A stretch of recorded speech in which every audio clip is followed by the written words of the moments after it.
Hello and welcome to Undercurrent Stories. In today's show, I'm delighted to be joined by James Cooper. James is a Christmasologist and hosts whychristmas.com, a world-famous Christmas website, which each December receives over 20 million page loads. Having appeared on the BBC News, BBC Radio 2, Radio 5 Live, and many other media outlets, James is a highly regarded Christmas expert. Hello and welcome to the show, James. Well, hello, Bob, and thank you very much for having me. Great to have you on. So I guess obvious question, which I'll have to ask, especially for the listeners, is busy time for you at the moment? Yeah, it does get slightly busy around this time of year, I have to say. Yeah, I bet it does. I was looking on your website, and you're described as a Christmasologist, and it's sort of said afterwards, yes, there is such a word. I personally had never heard it, but that sort of sums you up, does it? Well, yeah, it's sort of a term that's been coined over the years by people like me who've are well into Christmas, shall we say? Yes. No, it's a very special time. But before we talk about the history of celebrating Christmas in the UK, which is obviously what the theme of the show is, can you just please tell us a little bit about yourself, your background, your story and your journey, and how you became so interested in Christmas, please? Yeah, sure. Well, sort of by accident, basically. It all started in the year 2000. I was just cutting my teeth as a web designer in North London, and some friends who were teachers came to me, and they worked at a local primary school. And this was at the infancy of the web. And they said, James, why can't we find a website that's child-friendly, that has Christmas information and isn't trying to sell them anything? Because back then you had the likes of Disney doing kids' websites that had a bit of information about Christmas and stuff. Yes. But really the points of the site was to sell their DVDs and toys and things. So being a big kid, loving Christmas, I thought it'd be fun to make a little website for a school, learn a bit more about web design, learn a bit more about Christmas, and it'd be a fun little project. Little did I ever imagine that 22 years later, it would now be one of the biggest Christmas sites on the web. I'd be one of the most knowledgeable people in the world, which still really baffles my brain about Christmas, and it would take up most of my December. Wow. So you're still doing your web design? Yeah. That's my day job. And this is like a sort of giant, it just sort of slows down somewhat in December, and I go into Christmas mode. And thankfully, I have some understanding clients that can cope with that. Okay, so you sort of answered my next question, which was going to be what inspired you to start it. But it was the teacher friends that you had that wanted you to do something for them. Yeah, no, it's fantastic. Just for listeners, could you tell us a bit about the types of content available on the site, please? Yeah, sure. The site's in four main sections. There's a Christmas customs and tradition section, which is where you can find out about anything to do with the history and the customs of Christmas, like why we send Christmas cards, why we have Christmas trees, where stockings came from, where Santa arrived from, what about all those candy canes, all that sort of stuff. There's Christmas around the world, which is getting on for nearly 100 countries, how they celebrate it around the world, with information on that. That must have taken a lot of research.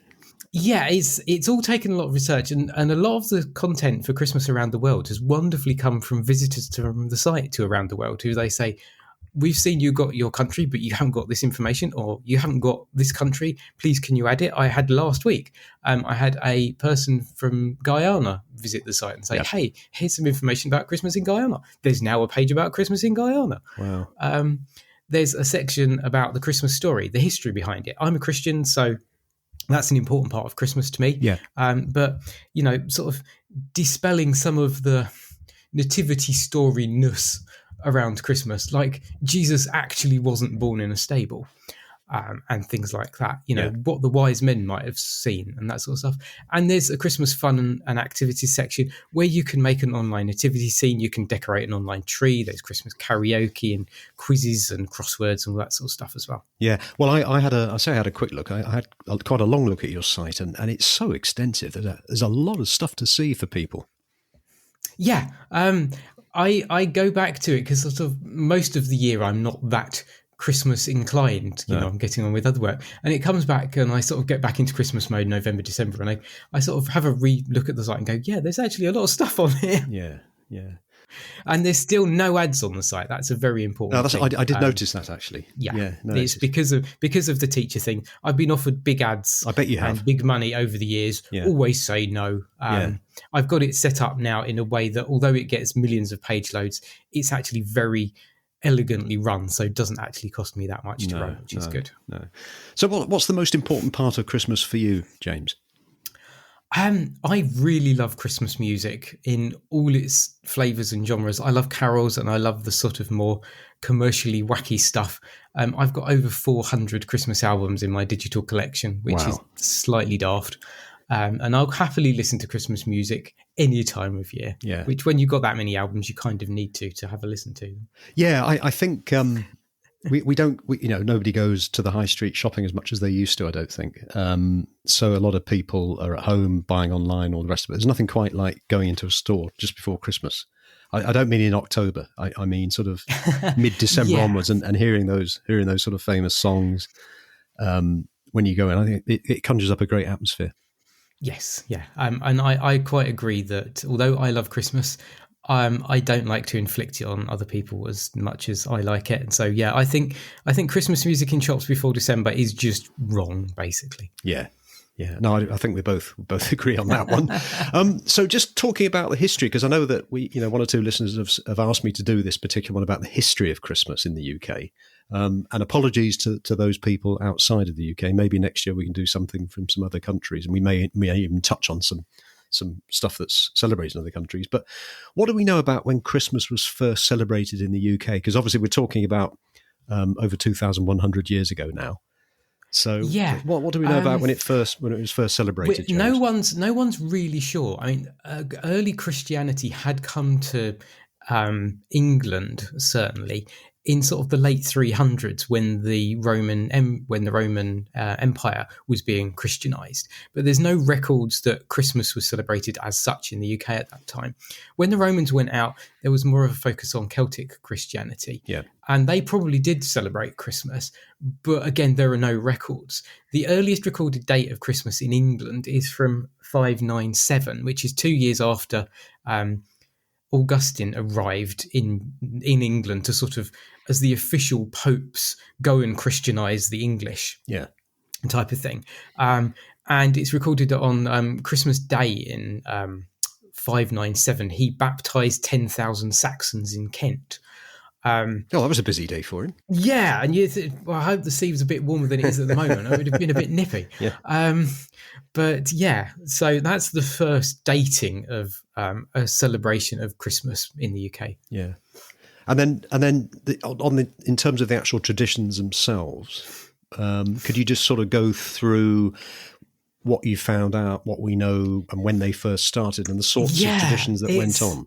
Yeah, and there's sort of a bit of a crossover between sort of the pre-Christian midwintery festivals that had happened throughout Northern Europe for hundreds of years. I mean, the dating of Christmas Day is quite interesting in itself, that, you'll often hear, it was taken over from the pagan winter festivals. Well, partly, but it also dates to early monks dating the death of Jesus to March the 25th, and then them thinking that the birth and the death happened on the same day. Yeah. And then the birth came to the conception, and of course 9 months after March the 25th being the conception of Jesus is December the 25th. So it sort of all got put together. The 12 days of Christmas, which was a big feature of English and European Christmases all the way up to the Industrial Revolution, that came about in sort of the 500s, when the Western Church by this time was definitely celebrating Christmas on December the 25th, but the Eastern Church was still hanging on to January the 6th, as they still do today, where they also celebrate Epiphany. So a church council meeting said, well, why don't we have Christmas from December the 25th to January the 6th, because it keeps everyone happy. So thus the 12 days of Christmas was born. Right, that's interesting. And we have in the 9th century King Alfred, the King of Wessex, declaring in England that the 12 days of Christmas would be a time of celebration and no work should be done. Yeah. And that, of course, also ties in with the farms, sort of the grounds in the farms being sort of nigh on unworkable. So it was kind of a good time for that. And the 12 days of Christmas were really the thing. And then Advent came in as the time leading up to Christmas, which was your more religious time. Certainly very religious people and the monks and the priests and everything would be doing fasting during Advent. Yep. And then you really let go during the 12 days of Christmas, and they were your big party days.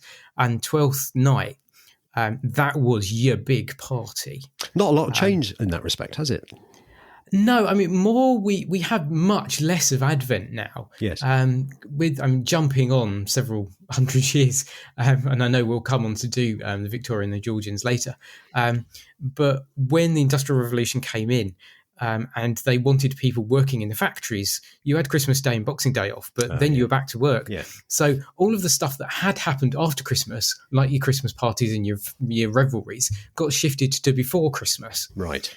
Which is now why we have Christmas music before Christmas, and you put your Christmas decorations up before Christmas rather than it happening on Christmas Eve. Interesting. Yeah. So yeah, we in the medieval and Tudor period, which is where we start getting really good records of Christmas things, although most of them come from the rich gentries and the royals, because they were the people that were writing stuff down. Of course. That's when we know Christmas Day and the Christmas feasts really, really became a thing. In 1170 and 1171, they were rather eventful. In 1170, in the town of Bure in France, Thomas Becket was killed on the order of Henry II. And in 1171, Christmas was rather different for Henry, because he had a massive Christmas celebration in Dublin. He basically wanted to go over and swank to the Irish to show how wealthy he was. Yeah. There were swans, peacocks, and even a crane served as the Christmas dish. Wow.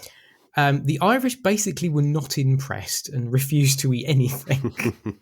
But Henry just sat there scoffing it up. And possibly the most remarkable thing we know about that meal is the entertainments that follow it, which included dwarf tossing. I don't know what that involved. It's just written down that it had dwarf tossing. And there was a jester, which was a favourite of Henry II, who was colloquially known as Ronald the Farter. Again, don't know his act, but he was there. Incredible. Yeah. Some other decent Christmas feasts. King John in 1213, his feast included 420 boar's heads, 16,000 chickens, 15,000 herrings, 100 pounds of almonds, and 500 pounds of wax just for the candles. Wow. Yeah. Wow. There must have been a few people there celebrating it with him. I would think so, yes. I mean, there are records of nobles and sort of your rich local gentry inviting the poor people round for Christmas meals. Yeah. But they generally had them with the servants rather than with the rich people. I see. And the boar's heads that I mentioned there, it sounds very odd to us that, let's have a boar's head for Christmas. That's, but it was a traditional meal for centuries. Yes. In fact, there's I think it's Steel Eye Span, one of the folk groups, have got an old English song about the boar's head. Yeah, Boar's Head Carol, that goes back to the 15th century. Does it? Yeah. Wow. And it was a bit like you still have today at Burns Night, where you pipe and sing in the haggis. Yes. You sang that carol as you paraded your boar's head around the Christmas table before you started eating it. Okay. Yeah. And around this time, you were getting the infancy of Christmas puddings, Christmas cake, and mince pies, although they were rather different to what we have today. Christmas pudding started as basically an oat or wheat porridge called frumenty. Yeah. It was eaten all year round, just with milk and your wheat or your oats. But at Christmas, if you were rich enough, you'd chuck in some dried fruit and things like these new exotic spices called cinnamon and nutmeg, because you were really rich to afford such things, and even a bit of sugar. But to prove you were also rich, you'd throw in some meat and possibly some beer. So it was like basically beer porridge. Yeah, the beer would be okay, I think, but meat with it, with a sweet. Yeah, well, it's very strange. Hence the name mince pies. Yeah. Because they started with minced lamb in them. And again, with your dried fruit and your sugar and your spices.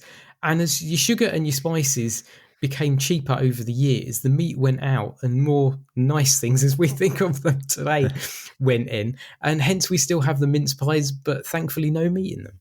Incredible that the name still carried on. Yeah, yeah. And back then, Christmas cake wasn't eaten at Christmas. You had 12th cake, which was eaten at the big 12th night parties. Okay.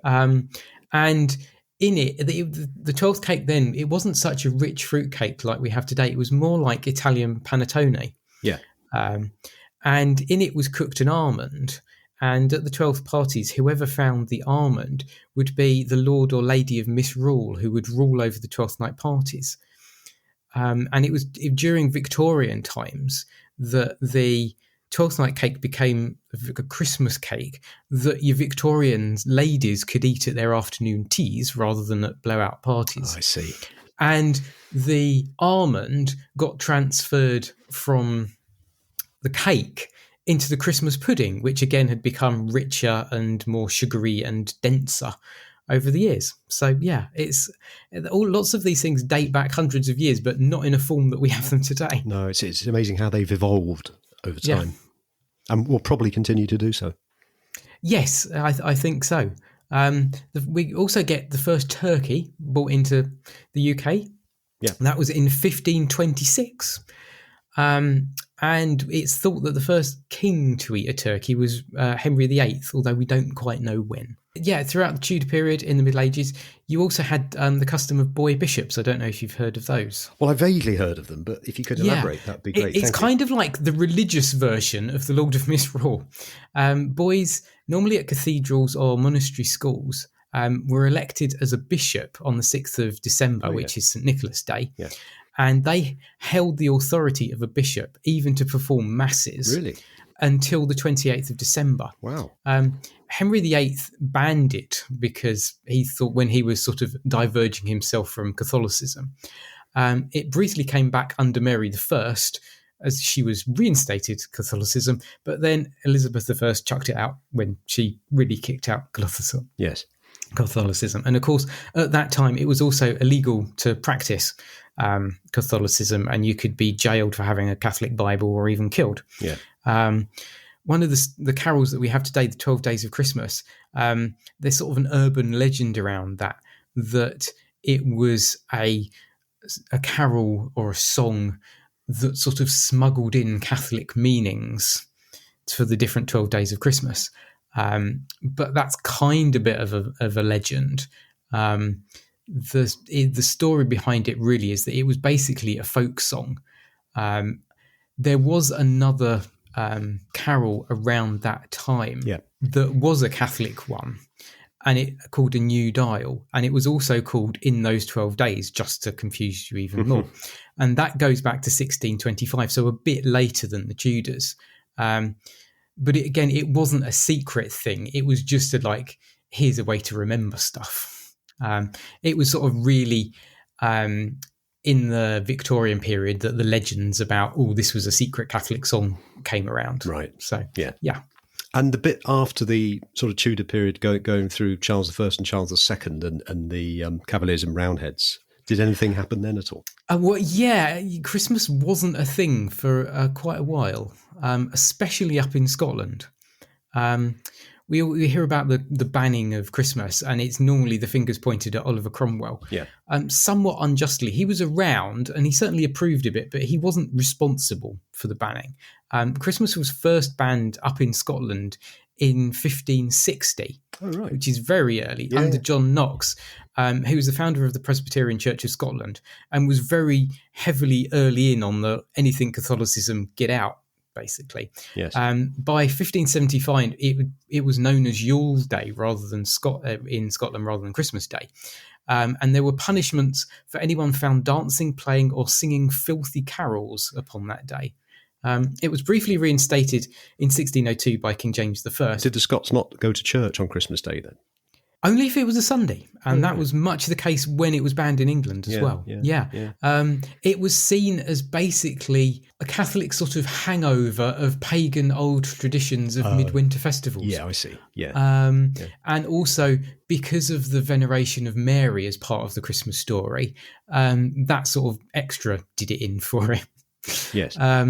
So it briefly came back for about 30 years under King James, but because it had been sort of nothing Christmassy had been happened for Scotland for 40 years by that point, basically no one was bothered. So when it was fully banned in 1640, that was it.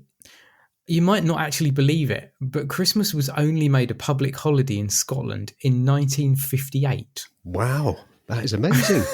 I have to say that my perception, it might be wrong, but my perception is that the Scottish tend to sort of go more for New Year's Day, New Year's Eve, rather than Christmas. And that's why. Yes, I can see that. Because they basically transferred all of their revelry that they had at Scotland, at Christmas, over to New Year's Eve. Yes. And there's actually interesting echoes of that in communist post-World War II Europe.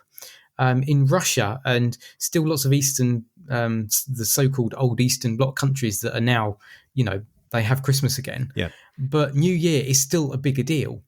And rather than Santa coming on December the 25th, you have Grandfather Frost, who was the communist Santa, who comes on December the 23rd. Grandfather Frost. That's interesting. And he wears blue rather than red and travels around with his granddaughter. Yeah, so Scotland was already done away with Christmas. Yeah. And England and Wales and Ireland, it started in the mid-1640s and until the 1660s when the Charles II was put back on the throne. Yeah. And then it was a party from then on, I think, wasn't it? Pretty much, yeah. When it came back big time. Did anything develop through the Charles II period? Really the reinstating of the 12 Days of Christmas again. Yes. And that was and then going from that period into the Georgian period when things like your sugars and your spices were becoming more common. It really kicked it up another gear. Yeah. In the Georgian period, because the Georgians really like to party, well, especially if you're rich. Yeah, and I guess with a lot of wealth starting to come in. You had lots of opportunities to show off your wealth.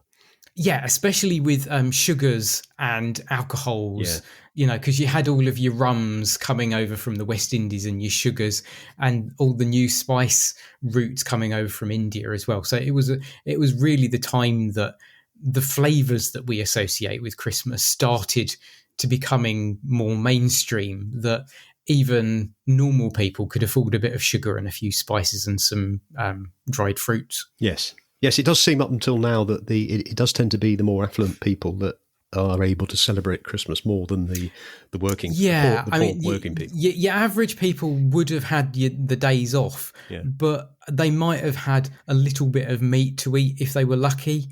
But and they might have been allowed to take a bit of holly and ivy to string around the place if the Lord of the Manor allowed them, or if he'd already had it for his place, then good luck to you. Yeah. And so then I guess we fast forward to the Victorian period. Yeah, one crucial thing that the Georgians brought to us was kissing under mistletoe. Oh, was it? Interesting. Yeah. It's the story of mistletoe is said to go back to sort of pre-Christian times when Druids would, harvest it under a full moon with a golden sickle, but there's basically no evidence for any of that. No. It had been associated with Norse mythology as a symbol of peace for centuries, but nobody's really quite sure how it got turned into the kissing thing. It appears in 1784 in a musical comedy, and there's a song about kissing under the mistletoe.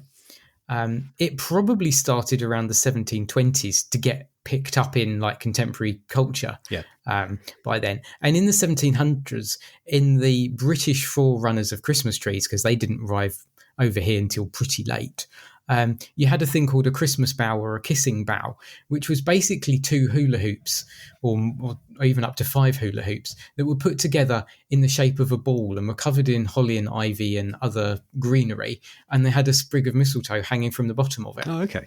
Yeah. So that's how mistletoe comes into it. And again, during the Victorian period, mistletoe was probably really kicked off in 1843, which is like the year for Christmas.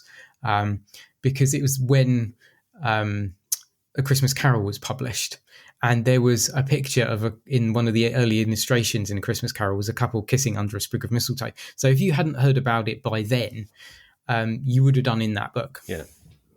So are most of the Christmas carols that we sing, are they Victorian? Basically, yes. Yeah. The Victorians went round. A couple of guys went round collecting English folk tunes, and either took the words and the tunes as they were, or they sort of muddled them together to turn them into a lot of the carols that we have today. The earliest carol that we know of as being like properly traditional is While Shepherds Watch Their Flocks, because that was the only one that was allowed in the Book of Common Prayer in the Anglican Church. Yeah. Basically because all of the lyrics are lifted straight out of the Bible. Oh, right. So like it was allowed, and it was published in the Book of Common Prayer from the year 1700. Yeah. But most carols that we have today are Victorians. Okay. The sort of picture I have of Victorian times at Christmas are people with lots of clothes on skating on the River Thames. Yes. Yeah, and again, that's down to Charles Dickens is majorly responsible for that, because when he was growing up, England was going through the end of what's known as the mini ice age, when you had the frost fairs on the Thames. Yeah. So although coming into 1843, when he was writing the Pickwick Papers and A Christmas Carol that had lots of snowy scenes in, it wasn't actually as guaranteed as you think from looking at early Christmas cards. Oh, right. Which were also sent in 1843. Yeah. That's the year of the first Christmas card as well. Was it? And Christmas trees came into England in the 1790s through Queen Charlotte, who was of German ancestry, because Christmas trees had been a thing in Germany for several hundred years by that point, but they just hadn't got over here. Right. She's the first person to recorded putting up a branch of a yew tree in Windsor Castle. And in 1800, she put a whole tree up as a proper Christmas tree for a kids' party at Windsor Castle. And Christmas trees really became the thing that everybody had to have after 1848, when a drawing of the British royal tree with Victoria and Albert and the kids standing around it was published in the London Illustrated News. And that was sort of the becoming of the Christmas tree. And was that the traditional sort of Norway spruce? Yes. Well, the traditional what you can get out of Germany type spruce, but basically, the forests that covered that part of Europe. Yeah. And would the sort of, we keep talking about the working people here, but would the working people have had, in the late 19th century, would they have had Christmas trees up in their houses? It was starting to, They became more of a thing. You'd have still probably had lots of holly and ivy because they'd been around for hundreds of years. Yeah. But if you could afford it, you would start having a tree. It was in the 1880s, 1890s that glass baubles were first imported from Germany. Yeah. So that's sort of when it was becoming more of a thing. The first Christmas card was sent in 1843.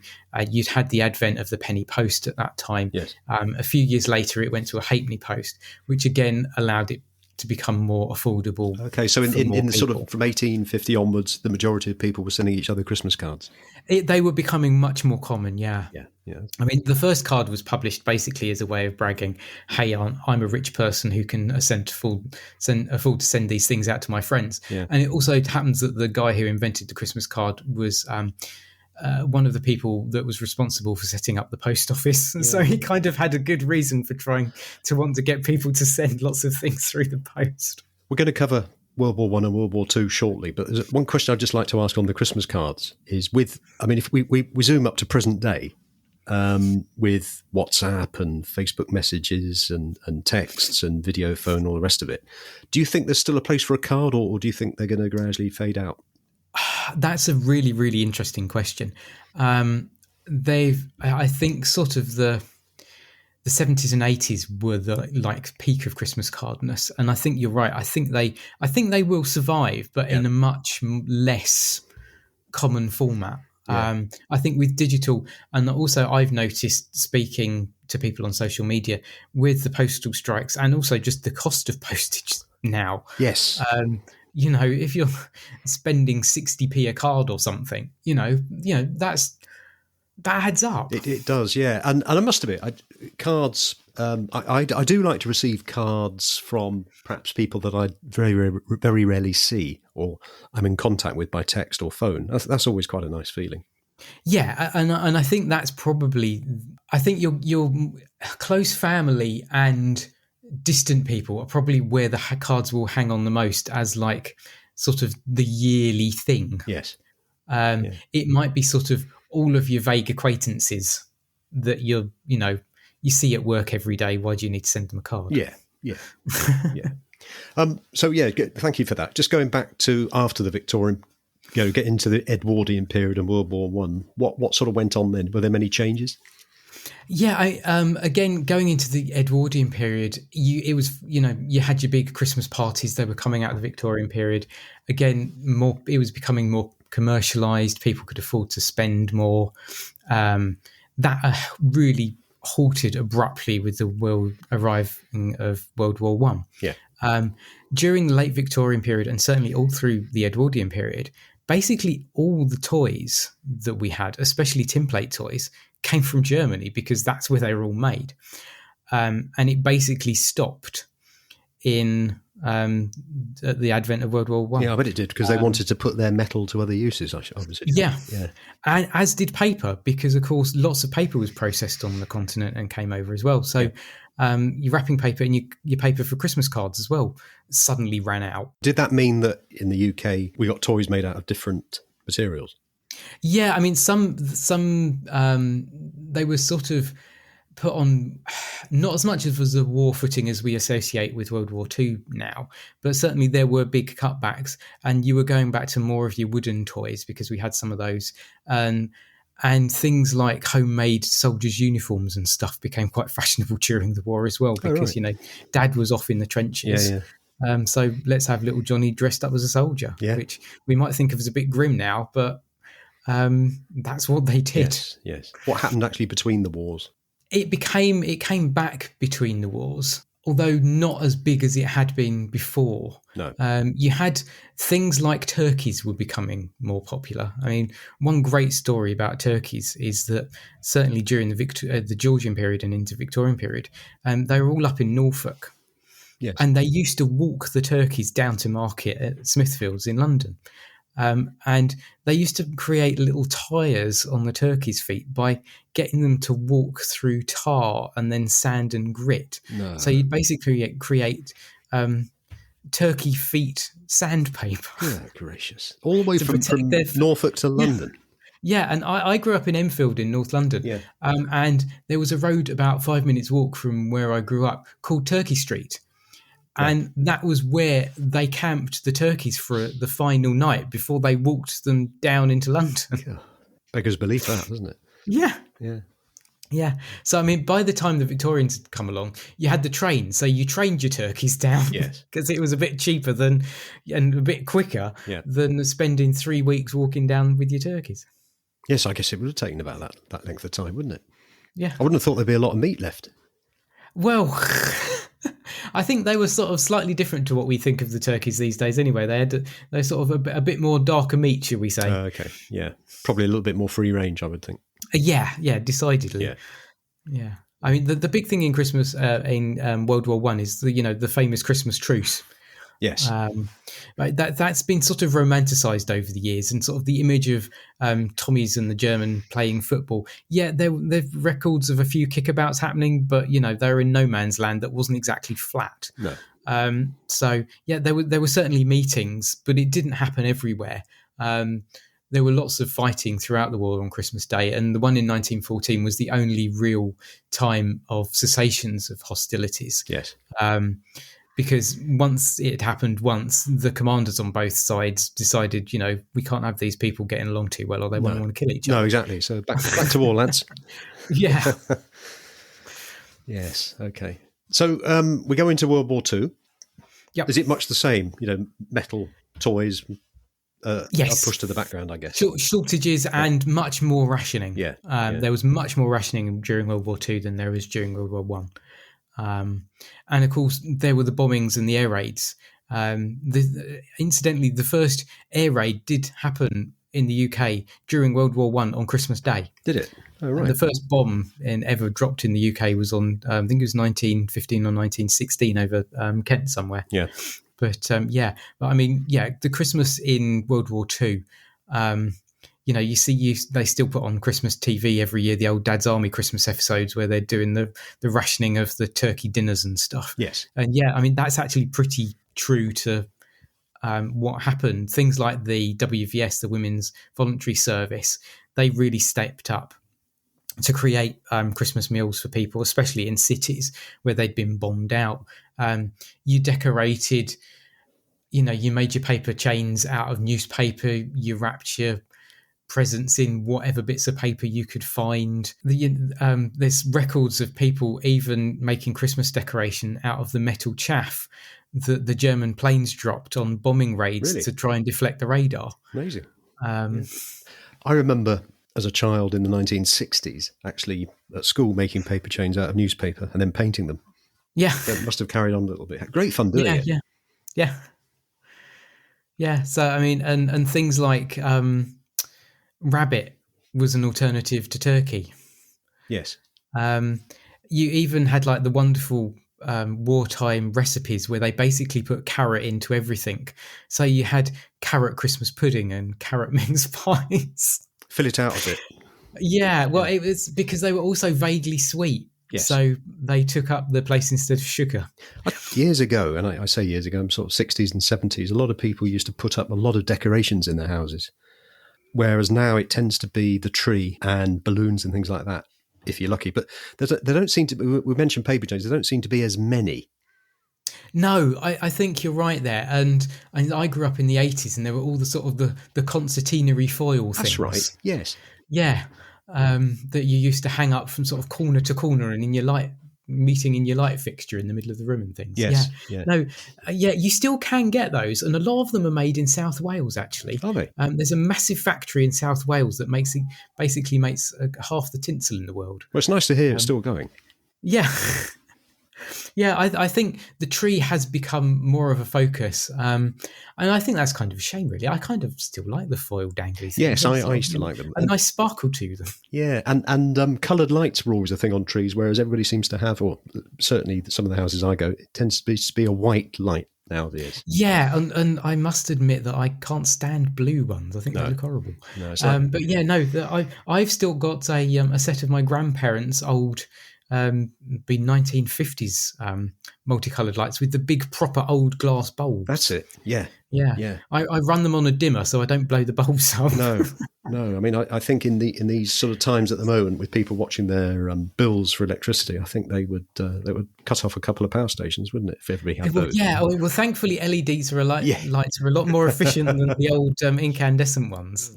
So you can run 10 strings of LEDs for one old light bulb. Yes, and those ones you can get and put on trees outside, just with a couple of 2 or 3 AA batteries. They're pretty efficient, aren't they? So where's Christmas going, James? I don't mean from a religious point of view, because that will carry on. But I mean, from a sort of traditions and what people do with the day and everything. Yeah, I think as the country is becoming more multicultural, especially in the last 10, 15 years, we're inheriting a lot of the traditions from around Europe, certainly. Yeah. And in much of Europe, Christmas Eve is the big day rather than Christmas Day itself. Christmas Day is a day to have off after you've spent all of Christmas Eve evening eating. Yeah. So I think we might see more of that happening with Christmas Eve becoming bigger, not outshining Christmas Day, certainly, but it becoming more of a pre-Christmas day, like Boxing Day is a post-Christmas day. Yes. So I think I can see that happening, and also the food that we eat.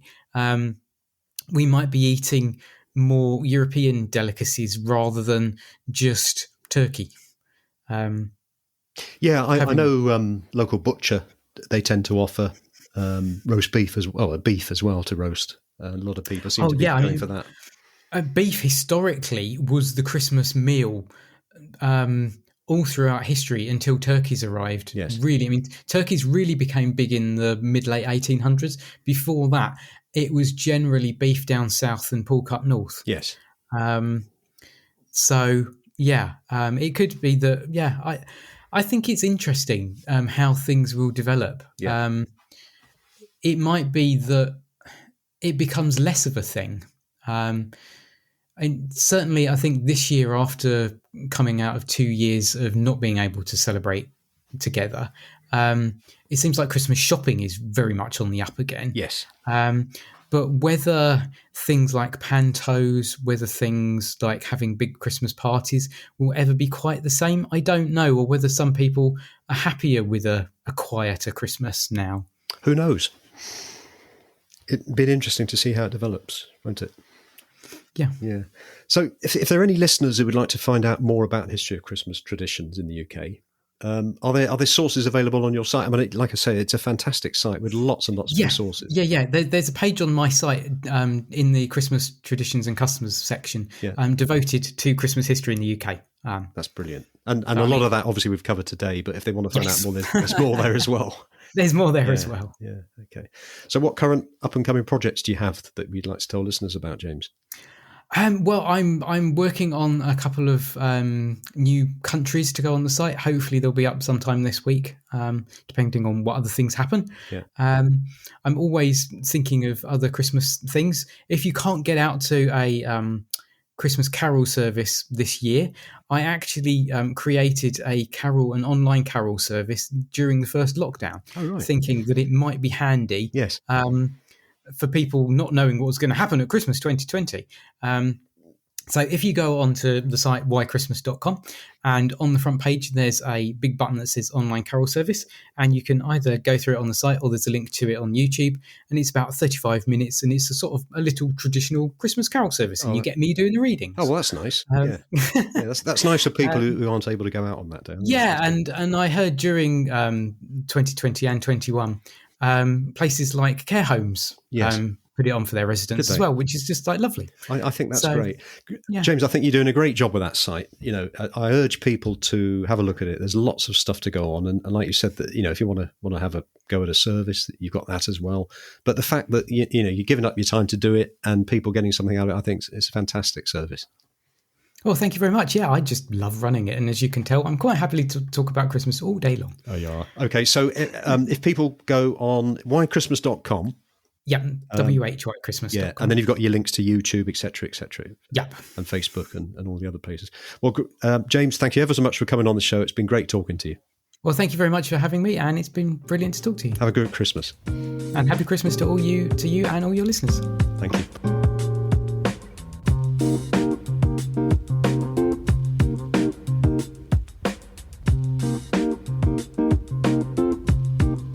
You've been listening to Undercurrent Stories. I hope you enjoyed this episode. Please feel free to share the show link to your friends and family, and if you have 60 seconds, I will be most grateful if you would please rate and review. To hear more episodes, please subscribe to the show and visit undercurrentstories.com. If you leave your email in the link, we will notify you as soon as new episodes are released. Also, check out our social media links, details of which can be found on the show notes. Until next time, this is Bob Wells wishing you all the very best.